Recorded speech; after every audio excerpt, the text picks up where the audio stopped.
بارزانی و بزوتنەوەی ڕزگاری خوازی کورد. نووسینی مەزعود بارزانی.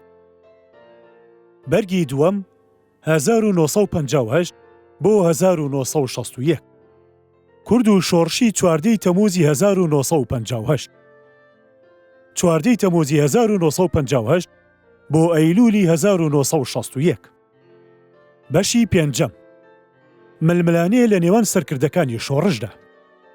پێش ڕابوونی شۆڕش ناکۆکی لە نێوان ئەندامانی لێژنەی بەرزی ئەفسەراندا هەبوو. لە یەکەم ڕۆژی هەڵگیرسانیدا ململانێ دەستی پێکرد. ئەویش لەبەرەوە بوو کە عەبدولکەریم قاسم و عەبدولسەلام عارف لا خۆیانەوە بڕیاریان دەدا و خەڵکیان دادەمەزراند. گرنگترین بڕیاریان خستە لاوە کە ئەندامانی لێژنەی بەرز لەسەری پێکاتبوون و برێتی بوو لە دانانی ئەنجومەنی سەرکردایەتی شۆڕش. پێشگیرخستنیان بڕیارە دەرگەی زۆرانبازی خستە سەرپشت.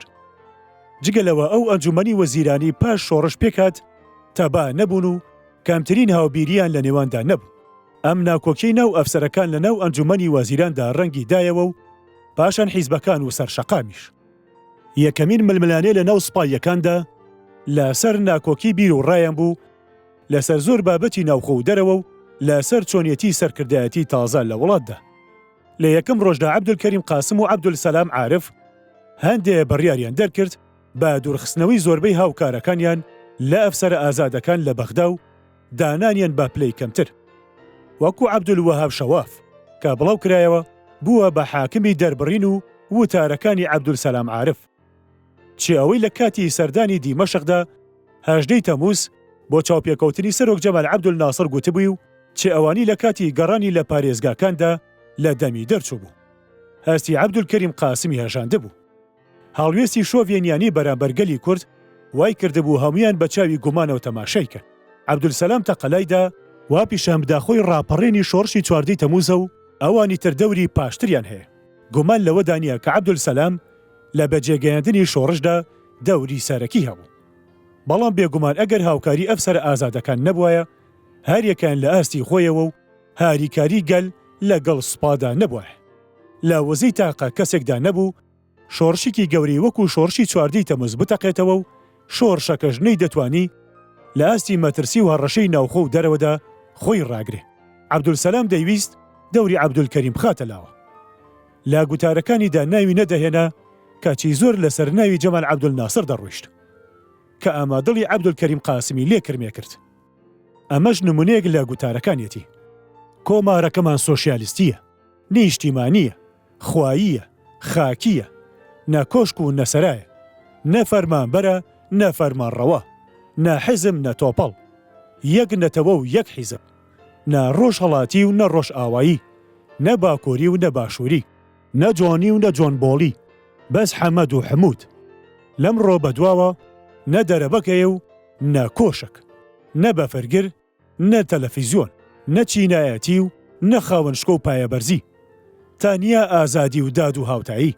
ئەم ڕستە بێ کەڵکانە تەنیە نەزانی بێژەرەکەی دەسەلمێنێ لەو حاڵی تێیدا دەژی و ئەو دوا کەوتوێی وی بەزەیی هەموو کەسێکی تێگەشت و دەجوڵێنێ بۆ گەلی عێراق کە کەوتووەتە ژێردەستی ئەم جۆرە کەسانەوە. محەممەد حەسەنیان هەیکەل لە کتێبی ساڵەکانی هەڵچووندا باسی ئەو چاوپێکەوتنە دەکا کە ڕێکی خست بۆ سدیق شەنشەل لەگەڵ سەرۆک جەمال عەبدولناسردا لە دیمەشق ڕۆژی 18 تەمووزی 1958 و دەڵێ لەو چاوپێکەوتنەدا جەمال عەبدولناسر بە سدیق شەنشەلی گوت ئەوەی لە بەغدا ڕوویدا بۆ ئەو وەکو ئەو خەونانەیە کە نایەتە دی. بەڵام شەنشەل بەم قسەیە جەمال عەبدولناسری تاساند کە گوتی بەڵێ جەنابی سەرۆک لەسەر ئاستی نەتەوایەتیدا وایە، بەڵام لە ئاستی نیشتیمانی عێراقدا لەوانەیە ببێتە مێردەزمەیەکی گران. جەمال عەبدولناسر واقی وڕما ئەو هەندێشتی لە عەبدولحەمید سەڕاج بیست بوو، بەڵام ئەوەی ئێستا بیستی لەوە خراپتر بوو کە بیری لێ کردبەوە. جا سدیق شەنشەل لەسەر قسەکانی ڕۆیشت و گوتی ئەوانی ئێستا سەرۆکایەتی شۆڕشی عێراق دەکەن دوو کەسن، یەکەمیان نیوە شێتە و دووەمیان نیوە ژیرە. بە پێی بۆچوونی سدیق شەنشەل نیوە شێتەکە لیوە ڕوکن عەبدولکەریم قاسم سەرۆکی ئەنجومەنی سەرکردایەتی شۆڕش بوو، نیوە ژیرەکەش بەلایەوە عەقید عەبدولسەلام بوو. سدیق شەنشەل وەزیری ڕاگەیاندن بوو لە وەزارەتێکدا کە بە سەرۆکەکەی دەگوت نیوە شێت و بە جێگرەکەشی دەگوت نیوەژیر. جا بۆ وردبوونەوە لە قسەی شەنشەلدا دەتوانی تێبگەین ناکۆکی چ قوڵ بووە و تابایی لە نێوان ئەندامانی وەزارەتدا چۆن نەبووە. هەروەها لەم قسەیدا دەردەکەوێ کە شەنشەل لەگەڵ عەبدولسەلامیشدا زۆر ڕێک نەبووە، تا دەهات کە لەبەری نێوان ئەفسەرە ئازادەکان فراوانتر دەبوو، بە تایبەتی نێوانی عەبدولکەریم قاسم و عەبدولسەلام عارف. ناکۆکی ئەم دوانە گەیشتە ئەوەی عەبدولسەلام لە هەموو پلە و پایەکانی لادرا و پاشان بە پلانگیێڕی تاوانبار کرا و درا بە دادگای گەل و ئەویش فەرمانی خنکانی بەسەردادا. بەڵام عەبدولکەریم ڕازی نەبوو ئەو فەرمانە بێتە جێ و تەنیا بە گیرانی لی گەڕا. تا لە دواییەکانی ساڵی 1961دا لی خۆش بوو. ئەم ناکۆکیانە سەرەتایەکی خراپی بۆ کاروانەکەی چواردەی تەمووز هێنا پێش و گەیشتە ناو حیزبەکانیش کە دووبەرەکیان تێکەوت. هەندێک لایەنگر و هەندێک بوونە بەرهەڵستی عەبدولکەریم. لێرەدا دەرفەت بۆ هەلپەرست و دوا کەوتوەکان ڕەخسا پەنجە بخەنە چارەنووسی گەلەوە و ڕێگە بۆ شۆڤێنیەکان خۆش بکەن و بێنە سەرکار و ئازادی لەگەل بستێننەوە. ئەوەی ئەمڕۆ لە عێراقدا دەیبینین لە دیکتاتۆری و چەوساندنەوە و تۆقاندن هەمووی بەرهەمی ئەو ململانەیە. ململانی حیزبەکان و ڕوخانی بەرەی یەکەتی نیشتیمانی. حیزبەکانی ناوبەرە لە 5 مانگی یەکەمی ڕابوونی شۆڕشدا توانیان یەکێتی ڕیزەکانیان ڕاگرن و پێکەوە کۆمارەکان لە مەترسیەکانی ناوخۆ و دەرەوە بپارێزن. بەڵام پاش ئەم ماوەیە لە کار وەستا، بە تایبەتی کاتی زۆرانبازی نێوان عەبدولکەریم قاسم و عەبدولسەلام و ڕێژنەی نەتەوەی عەرەبتینی سند. سەرەتا ناوکۆکیەکان کێشەی یەکگرتنی دەستبەجێ بوو لەگەڵ کۆماری عەرەبی یەکگرتوودا کە یەکگرتن خوازەکان کردیانە بیانووی زۆرانبازیەکەیان لەگەڵ عەبدولکەریم قاسمدا، بەڵام ڕێژنە دیموکراتیەکان لەگەڵ عەبدولکەریمدا هاوپەیمان بوون. ڕووداوەکان دەریان خست. کاوانی دروشمی یەکەتی دەستبەجیان بەرز کردبەوە هەرگیز ڕازگۆ نەبوون و هیچ جۆرە یەکەتیەکی عەرەبیان نەویست بوو. کاتی عەبدولسەلام دەسەڵاتی گرت بەدەستەوە و بە شێوەیەکی بەرەڵا فەرمانڕەوایی کرد. پاشان بەعز بە کودەتای سوپایی لە حەڤەی تەمووزی 1968دا هاتنە سەرکار. لەو ساوە بە چنگێکی پۆڵاین فەرمانڕەوایی عێراق دەکەن. کواچیان کرد بۆ پێکەنانی یەکەتی عەرەبی. ناکۆکیەکان لە پێشدا سووک بوون.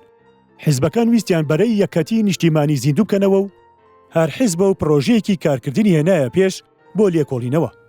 لە دواییدا گەیشتە دانانی پەیمانێکی هاوبەش لە تشرینی دووەمی 1958دا کە ئەم 5 حیزبە مۆریان کردبوو: حیزبی نیشتیمانی دیموکراتی، حیزبی ئیستیقلال، باعث، شیوعی، پارتی. پەیمانی بەرە ئەم خاڵانی تێدا بوو. یەکەم، عێراق پارچەیەکە لە نەتەوەی عەرەب و تێدەگۆشێ بگاتە باشترین و قایمترین شێوەی پەیوەندی لەگەڵ کۆماری عەرەبی یەکگرتوودا تا لە پاشەڕۆژ بۆ گەیشتنی هەمولایەکی عەرەب بەو یەکەتیە. دووەم، بەرە تێدەکۆشێ بۆ بەجێهێنانی ئەوەی لە دەستوری کاتی 27 تەمووزی 1950دا هاتووە و تایبەتە بە مافی نەتەوایەتی گەلی کورد. سێیەم، پێویستی دواکەوتنی سیاسەتێکی نیشتیمانی لەلایەن حکوومەتەوە و پێکێنانی داخوازیەکانی گەل با ڕزگارکردنی سیاسی و ئابووری لە ئیمپریالیزم. چوارەم، پەیمان و پشگیری بۆ شۆڕش و کۆماردووپات دەکاتەوە و لەگەڵ پێویستی داهێنانی ژیانێکی دیموکراتی ساخ کە هەموو حیزبەکان مافی کارکردنی سیاسیان بە ئاشکرا هەبێ. ئەم پەیمانە نەسەرکەوت و نازۆریشی خایەت. دیسان گیر و گرفت لە جاران تۆنتر سەری هەڵدایەوە. لە شوباتی 1959دا وەزیرە نەتەوە خوازەکان خۆیان لە وەزارەت کێشایەوە. عەبدولکەریم قاسم بە پشتیوانی حیزبەی نیشتیمانی دیموکراتی و شیوعی و پارتی دەسەڵاتی بەدەستەوە گرت. حیزبی بەعث بەنهێنی کەوتە کاردژی عەبدولکەریم و حیزبی سەربەخۆیی ئیستیقلالیش هەڵوێستی دوورە پەرێزی وەرگرت. ململانی نێوان حیزبی شیوعی و بەعث ئەوەندە توند بوو گەیشتە زۆرانەی خوێناوی. هەریەکەیان تەقەلای دەدا دەست بەسەر جادەدا بگرێت و دەستکەوتی زیاتر بپچڕێتەوە. ئەم زۆرانەیە دوو ڕێژنەی هێنایەتی: ڕێژنەی نەتەوەخوازی بە سەرۆکایەتی حیزبی بەعث و ڕێژنەی دیموکراسی بە سەرۆکایەتی حیزبی شیوعی. یەکێتی عەرەبی ئامانجێکی گەورەیە و پێویستی بە هەوڵ و تێکۆشانێکی تایبەتی هەیە لەلایەن عەرەبەوە. بەرژەوەندی عەرەب و دۆستەکانی تێدایە.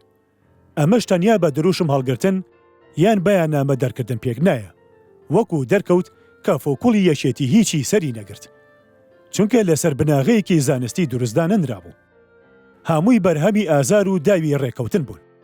گەلێک لەو کەسانی لە دەرەوە خۆیان بە فیداکاری یەکگرتن پیشان دەدا کاتێ دەسەڵاتیان هاتە دەست پشتیان کردە یەکگرتنەکە.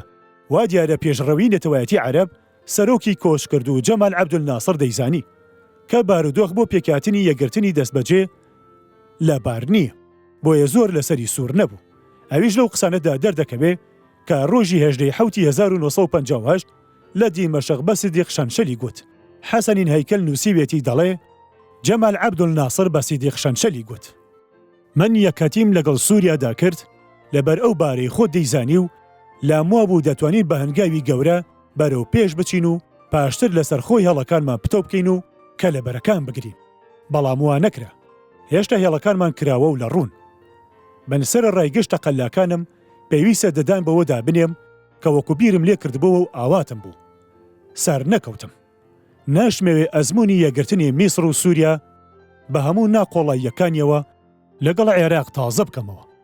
بۆیە دەبینین من ئامادەم هەر کارێک پشتگیری شۆڕشی عێراق بکات و ئاسووی هاوکاری نێوان هەردوو وڵات ئاوەڵا بکاتەوە بیکەم. بەڵام تکا لە ئێوە دەکەم لەم کاتەدا داوای هیچ هەنگاوێکی یەکگرتن لە من مەکەن. مامۆستا سیدیق شەنشەل گوتی ئەمە ڕای ئەوی شەو بۆیە هاتۆتە دیمەشق کە لەباری ڕێبازی نەتەوەییەوە جەمال عەبدولناسر بدوێنێ. تەنانەت ئەگەر دەردەکەوێ ئەو نیازی شتێکی تری هەیە پێی بڵێ. چونکە یەکگرتنەکەی میسر و سووریا خەریکە نقم دەبێ لەو گێژاوی ئێستا بەغدای داپۆشیوە. هەرچەندە ئەو بڕوای تەواوی بە دروستی یەکێتی عەرەب هەیە. ئەمجا هەیکەل دەڵێ عەبدولناسر بە دەستە نێردراوەکەی عێراقی گوت کە عەبدولسەلام سەرۆکی بوو. ئەو ئامادەیە هەموو جۆرە پەیمانێک لەگەڵ ڕژێمی شۆڕژگێڕی عێراقدا مۆر بکە. بەڵام لەباری ئەمڕۆدا حەز بەکاری یەکگرتن ناکات. ماکی ململانی ناو حیزبەکان لەسەر یەکگرتنی دەست بەجێ یا یەکێتی فیدراڵی نەبوو. بگرە بەعسیەکان و کەسانی نەتەوەیی کە لە دەوری عەبدولسەلامدا خڕ ببوونەوە مەبەستیان دەستکەوت و دەسەڵات بوو. هەر لایە دەیوز لایەکی تر بکاتە دەستگرەی مەبەستە تایبەتیەکەی خۆی. ئەو لایەکەی تریش ئەو حیزبانی خۆیان لە عەبدولکەریم ئاڵاندە بوو بە تەمای دەستکەوتی زیاتر بوون. عەبدولکەریم قاسمیش هاوپەیمانێتی ئەو حیزبانی بۆ ئەوە بوو کە پێشی تەقەلای پارکردن یا لابردنی بگرن. واتە دەتوانین ململانی حیزبەکان دابنین بە زۆرانێ لەسەر دەستکەوت. وردە وردە گومانی عەبدولکەریم لە حیزبەکان و نیازەکانیان بەرامبەر بەخۆی و دەسەڵاتەکەی زیادی کرد و ئەویش دەستی کرد بە سیاسەتی خافڵاندنی حیزبەکان و هاندانی زۆران بازیەکانیان. خۆی لە ژوور ئەوانەوە دادەنا کە گوایە لە حەقی خۆیان زیاتری داونەتێ. حیزبەکانیش پێیان وابوو عەبدولکەریم بەڵێنەکەی خۆی لەمەڕ ئازادی حیزبەکانەوە و بەشداریکردنیان لە دەسەڵاتدا نهێناوەتە جێ. عەبدولکەریم تا ئەسەر لەگەڵ هیچ حیزبێکدا پەیوەندی تەواوی نەبوو. بگرە هەر حیزبەی بۆ ئەو مەبەستە بەکاردەهێنا کە پێی وابوو بەرژەوەندی خۆی تێدایە. ئەو پەڕی تەقەلاشی بەخت دەکرد بۆ لەتکردنی ڕیزی حیزبەکان. لە لەتکردنی حیزبی شیوعی و حیزبی نیشتیمانی دیموکراتیدا سەرکەوت. بەڵام پارتی دیموکراتی کوردستانی پێ لەت نەکرا. بەڵێ ململانی حیزبەکان یارمەتی عەبدولکەریم قاسمیدا لە ڕێلا بدات و گۆمانیان لێ پەیدا بکات.